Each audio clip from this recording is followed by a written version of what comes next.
আমরা একজন আর একজন মধ্যে লেগে আছি। এই সুযোগে ইহুদি নাস্তিকরা আমার গলার মধ্যে ছুরি চালায় রে, ঠিক না? ঐক্যবদ্ধ হওয়া লাগলো। কারণ নেই কেন তুমি ভুলে গেলা আমি তো খালেদ বিন ওয়ালিদের জাতি। ওই যে বললাম হুজুর অন্য দেশের কথা কয় না, আমারে বারবার বলে এর সব বাদে বর্তমান চলমান বিশ্বের মুসলমানদের অবস্থাগুলো একটু তুলে ধর। সোনার বাংলাদেশের গতিও ভালো না বন্ধুরে।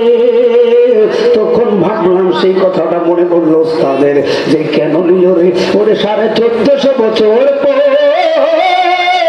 বাইতুল মুকাদ্দাসে গাদার অঞ্চলে মৃত্যুর মিছিল পড়ব, মুসলমানরা দিশেহারা হইবি রে। ও তোর জ্বলে না, ও তোমার কষ্ট লাগে না রে? তোমার ফেসবুকে তোমার আইডিতে কত নায়ক নায়িকার ছবি দেখো, লাইক কমেন্ট করলি রে, কিন্তু আমার বিশ্বের মুসলমানের গাদার অঞ্চলের লিবিয়ার অঞ্চলের অসংখ্য ভাইয়ের বুকের তাজা আমার নবী কয় মুসলমান হইবি রে, খাঁটি উম্মত হইতে পারবে না, ঠিক না?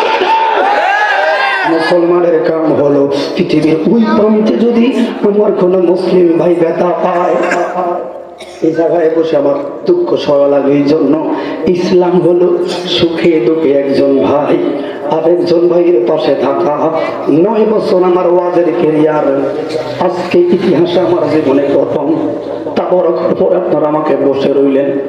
এই জন্য বলি বাবা, ওই জন্য বললাম আগে মুসলমানদেরকে আমরা ভালোবাসি। আমার ভাই রাসূল বলে গেলেন ইন্নামাল মুসলিমুনা ইখওয়াতান, ঐক্যবদ্ধ হয়ে যাও।